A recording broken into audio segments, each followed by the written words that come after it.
This was a statement made by the government, and it was issued on March, that is 1923, during a conference in London. So in London, this document or statement was issued by the colonial secretary, who was at Devonshire, or the Duke, who was also a Duke of Devonshire. So it was the Duke of Devonshire, and they agreed and he issued what we call this document. This document or statement, it was trying to clarify the position of the British, the position of the Asians, and the position of the Africans in Kenya. So from 1896, white settlers started flocking looking into Kenya, while the Asians came during and after the construction of the railway line. So inevitably, between 1907 and 1923 or 23, bitter conflicts arose between these three groups in Kenya.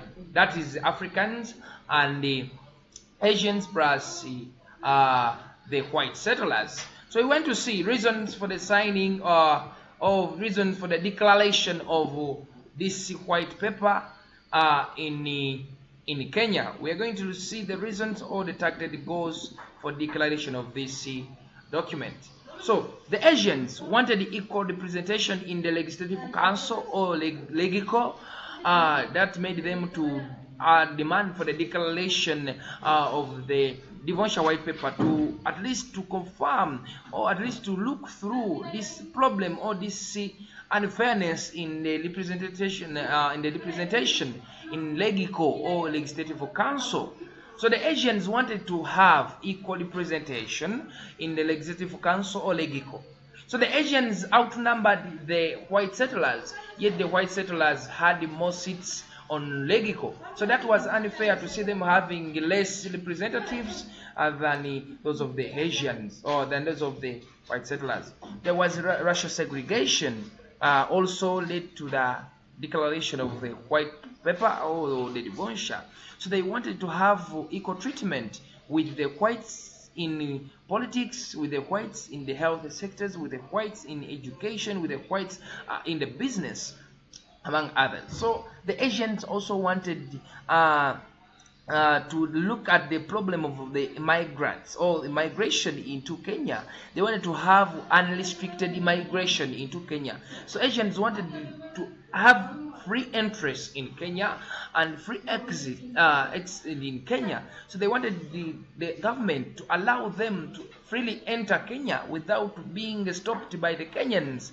So they wanted this Devonshire White Paper to confirm or to give them the mandate to access Kenya freely without them being opposed altogether. They wanted to have free entry and free exit into Kenya. So they also wanted to acquire land in Kenya, and in this way they wanted to acquire fertile land in Kenya altogether. So they wanted to use the Devonshire White Paper to confirm, to give them the go ahead, to give them the mandate to own land. Are we together? But before the declaration of this paper, they were restricted. So they wanted actually they wanted to have opportunity. They wanted to have ownership of land in Kenya. So the Devonshire White Paper was to confirm whether these two classes, the first, the Asian, the white settlers, and the Africans, can now share resources in Kenya, for example, land. So the settlers had forced the Asians to stay in what we call towns, which they did not like altogether. They also wanted to stay in the highlands of Kenya, yet the white settlers had pushed them out of the land to go in towns.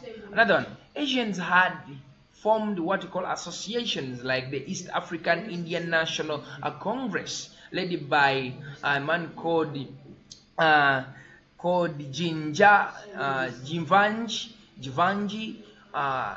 The Asians now they had formed already what we call the East African Indian National Congress. This was comprising of Indians.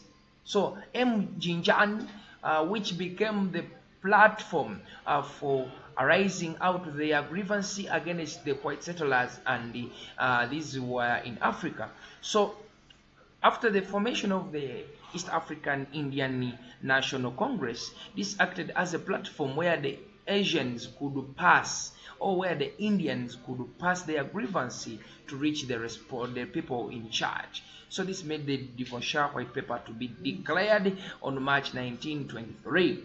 So Africans demanded for what we call withdrawal of the Kipande policy. This is identity card that was introduced by the white settlers. This identity card had imprisoned many of the Africans within their own country. Altogether, that whoever that did not have the Chipande was imprisoned. Whoever that was not having the Chipande was taken to be an intruder or a foreigner within his or her own land. So the Chipande policy made the Africans to demand for the declaration of the Devonshire White Paper. So Africans wanted to the reduction of the taxes which had been introduced by the whites, that these taxes had suffocated them, yet many of them had now actually had nowhere to get money to pay the tax collectors. So Africans also wanted good labor conditions. Many of them were forced to work on European farms with little or no payments at all. This made them to demand for the Devonshire White Paper Declaration, such that they can look into their matters of having fair treatment, of having payments and full payments from the white settlers and Asians. So Africans like the Kikuyu and the Maasai wanted all the land that had been taken by the whites from them to be returned to them. Altogether, they wanted to retain their lost land, which they had lost to the white settlers. Africans also wanted to regain their independence that had been eroded by the British. That also made them to demand for the declaration of the Devonshire White Paper on March 1923. Africans also demanded for a similar education opportunity, which had been denied by the whites in order to keep them backward in terms of education. So the whites were looking at the ways of keeping Africans backward in terms of education. They never wanted Africans to acquire knowledge. So Africans demanded for the declaration of the Devonshire White Paper in order for them to have the same education status like that of the British or the white settlers.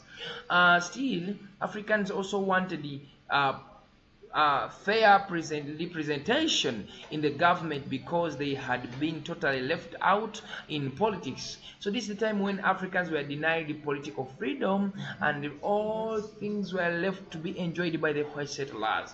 So they wanted now to have freedom to access, freedom to participate, freedom to enjoy politics. Africans were also restricted from growing cash crops by the whites, who claimed that they were going to lower their quality of Kenyan products. So this made them to say, no, let us also listen to the declaration of the whites, the Devonshire White Paper.